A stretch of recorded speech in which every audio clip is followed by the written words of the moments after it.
भद्र देश में अश्वपति नाम का एक राजा रहता था।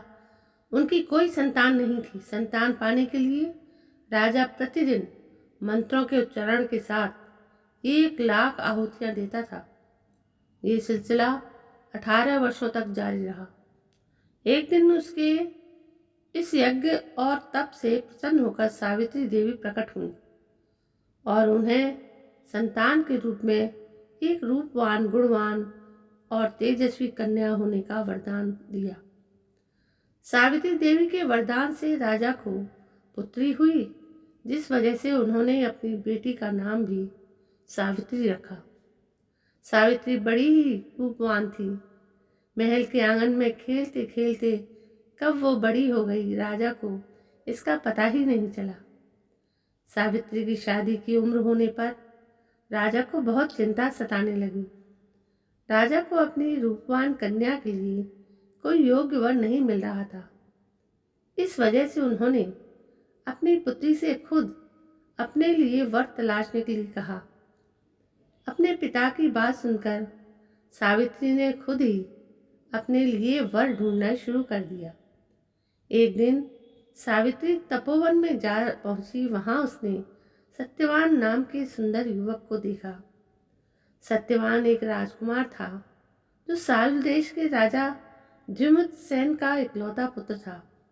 जब सावित्री ने उसके जंगल में रहने की वजह पूछी तो सत्यवान के पिता राजा द्युमत्सेन ने बताया कि वे अंधे हो गए हैं और इसी वजह से उसने उनका राज्य छीन लिया गया है। अब वो अपने परिवार के साथ इसी जंगल में रहते हैं। सावित्री ने राजकुमार सत्यवान और उसके पिता राजा द्युमत्सेन के बारे में अपने पिता को बताया और इच्छा जाहिर की कि वो राजकुमार सत्यवान से शादी करना चाहती है। राजा अश्वपति बेटी को दिए वचन को पूरा करने के लिए तपोवन जंगल आए। वहां पहुंचकर राजा ने द्युमत्सेन से मुलाकात की और उन्हें उनके पुत्र सत्यवान के लिए अपनी बेटी सावित्री से विवाह का प्रस्ताव दिया। राजा अश्वपति की बात सुनकर राजा द्युमत्सेन ने बड़ी ही निराश मन से कहा, हे राजन, मुझे आपका प्रस्ताव मंजूर है। मेरा पुत्र सत्यवान गुणवान, धर्मात्मा और बलवान है, लेकिन ऋषि राज नारद ने मुझे बताया है ये अल्पायु का है। इसकी अगले वर्ष अमावस्या के दिन मृत्यु हो जाएगी। इसलिए मैं आपसे और आपकी पुत्री से विनती करता हूँ कि आप किसी और युवक से अपनी पुत्री की शादी करवाएं। राजा धूम्रसेन की यह बात सुनकर राजा अश्वपति और उनकी बेटी सावित्री काफी निराश हुए। लेकिन सावित्री ने कहा कि एक आर्य समाज की स्त्री होने के नाते वो अपने मन में सिर्फ एक ही युवक को पति के रूप में देख सकती है। राजकुमार सत्यवान के अलावा अब वो किसी अन्य युवक से विवाह नहीं कर सकती है। सावित्री की जिद के सामने राजा अश्वपति और राजा धूम्रसेन को झुकना पड़ा। अगले दिन राजकुमारी सावित्री और राजकुमार सत्यवान का विवाह बड़े ही धूमधाम से कर दिया गया। सावित्री रूपवान तो थी ही, लेकिन वो सर्वगुण संपन्न भी थी। ससुराल पहुंचते ही वो तन मन से अपने पति सत्यवान और सास ससुर की सेवा करने लगी। देखते ही देखते 1 वर्ष निकल गया। सत्यवान की मृत्यु का दिन करीब आ गया। जैसे जैसे दिन कट रहे थे, सावित्री का मन उदास रहने लगा। उन्होंने नारद से पूछा कि क्या वो अपने पति की उम्र को बढ़ा नहीं सकती है। तो इस पर नारद ने उन्हें अमावस्या के 3 दिन पहले देवी सावित्री का उपवास करने और वट पेड़ की पूजा करने का निर्देश दिया।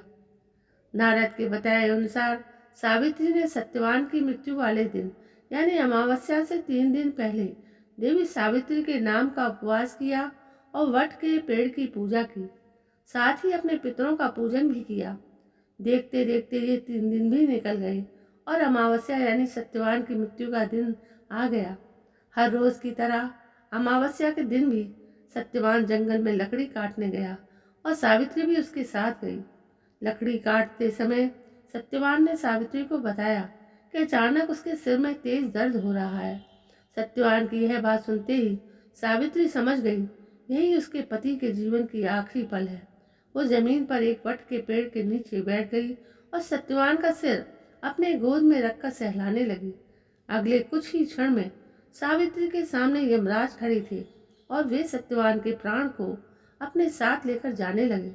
सावित्री भी यमराज के पीछे पीछे जाने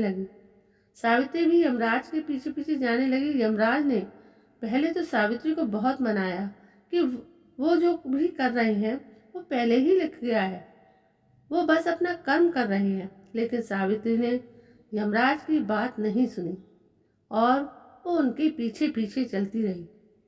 सावित्री की इस निष्ठा और पति के लिए उसका त्याग देखकर यमराज काफी प्रसन्न हुए और उन्होंने सावित्री को वरदान मांगने के लिए कहा। यमराज की बात सुनकर सावित्री ने कहा, हे यमराज, मेरे सास ससुर अंधे हैं, आप उनकी आंखों की रोशनी वापस करने का वरदान दीजिए। यमराज ने कहा, ठीक है, ऐसा ही होगा, जाओ, अब घर जाओ, तुम्हारे सास ससुर अब अंधे नहीं रहे। ऐसा कहने के बाद यमराज फिर आगे बढ़े, लेकिन सावित्री फिर से उनके पीछे पीछे चलने लगी। यमराज ने सावित्री को वापस जाने के लिए कहा, लेकिन सावित्री ने मना कर दिया।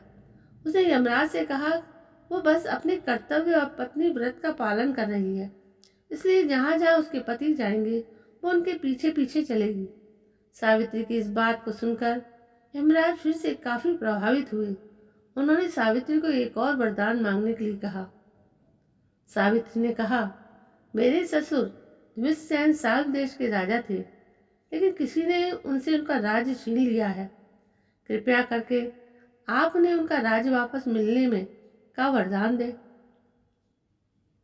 यमराज ने सावित्री के इस वरदान को भी पूरा कर दिया और कहा, जाओ, अपने ससुर के राज्य में जाओ, अब वे जंगल में नहीं अपने महल में सोते हैं। यमराज ने इतना कहा, फिर से सत्यवान के प्राण को लेकर आगे बढ़ चले, लेकिन अब भी सावित्री उनके पीछे पीछे चली आ रही थी। यमराज यह देखकर काफी हैरान हुए। उन्होंने सावित्री से इसकी वजह पूछी तो सावित्री ने बताया कि एक पत्नी का फर्ज है कि वो वहीं रहेगी जहां उसका पति रहेगा। अगर उसे ससुर के महल में उसके पति नहीं होंगे तो उस महल में उसके जाने का कोई अर्थ नहीं है। सावित्री की इस बात को सुनकर यमराज काफी प्रसन्न हुए। उन्होंने सावित्री से कहा, हे पुत्री, तुम ना सिर्फ रूपवान और गुणवान हो बल्कि एक पतिव्रता भी हो। मैं तुम्हारे इन्हीं गुणों से काफी प्रसन्न हूँ। तुम मुझसे तीसरा वरदान भी मांग सकती हो। यमराज की इस बात को सुनते ही सावित्री ने कहा, हे यमराज, आप मुझे 100 संतानों की मां बनने का वरदान दें। सावित्री के इस वरदान को सुनते ही यमराज ने कहा, हे पुत्री, अब घर जाओ, मैं तुम्हारे इस तीसरे वरदान को भी पूरा करता हूँ। तुम 100 साहसी और पराक्रमी संतानों को जन्म दोगी। यमराज के इस वरदान को सुनकर सावित्री ने कहा, हे यमराज, मैं एक हिंदू नारी हूँ और आर्य कुल की जन्मी हुई हूँ, इसलिए मेरे जीवन में सिर्फ एक ही पति होंगे और वो है सत्यवान। इसलिए आपको अपने वरदान के अनुसार मेरे पति सत्यवान को फिर से जीवित करना होगा। सावित्री की इस बात को सुनकर यमराज और भी ज्यादा प्रभावित हुए और उन्होंने सत्यवान के प्राण को वापस छोड़ने का वरदान दिया और सावित्री से कहा, हे पुत्री, तुम अब वापस उसी वट के पेड़ के नीचे जाओ जहाँ पर तुम्हारे पति का शरीर पड़ा था। मैंने सत्यवान के प्राण को छोड़ दिया है और तुम दोनों को 100 संतानों के साथ ही अखंड सौभाग्यवती होने का वरदान भी दिया है। यमराज की बातों को सुनकर सावित्री ने उनसे विदा ली और वापस उस वट के पेड़ के पास पहुंची जहां पर उनके पति का शरीर पड़ा था। जब वो सत्यवान के करीब पहुंची तो उसने देखा उसका पति वापस से जिंदा हो गया। दोनों जल्दी जल्दी जंगल से बाहर निकले और राजा धुंधसेन के साल्व देश पहुंचे। वहां पहुंचकर सावित्री ने देखा कि अब उसके ससुर को उनका राज्य भी मिल गया है और उनकी आंखों की रोशनी भी वापस आ गई है। तभी से हर साल ज्येष्ठ मास की अमावस्या के दिन वट सावित्री व्रत को मनाया जाने लगा। इस दिन पूरे विधि विधान से वट के पेड़ की पूजा अर्चना की जाती है और सुहागिन महिलाएं अपने पति की लंबी उम्र की कामना करती हैं। कहानी से सीख ये मिलती है, निष्ठा, श्रद्धा और लगन से वट सावित्री व्रत करने वाली सुहागिन महिलाएं अपने पति पर आने वाली बाधाओं को टाल सकती हैं। तो दोस्तों, ये थी एक कहानी सुनी सबने थी, जानी सबने थी, मानी भी सबने थी, लेकिन आज फिर एक बार वट सावित्री की कथा मैंने आपको सुनाई है। सारी कथाओं को सुनने से भी मन शुद्ध होता है, इसलिए ये कथाएं बार बार सुननी चाहिए, भले ही हमने कई बार सुनी हो। इसलिए मैं ये कथा आपके लिए लेकर आई थी, क्योंकि आजकल हैदराबाद में वर्ष लक्ष्मी की पूजा आज दिनांक 24 को थी, 24 अगस्त 2023 को। मैंने इसी के उपलक्ष्य में मुझे याद आई अपनी वट सावित्री यानी सावित्री व सत्यवान की कहानी यदि सही लगी हो तो सब्सक्राइब करें।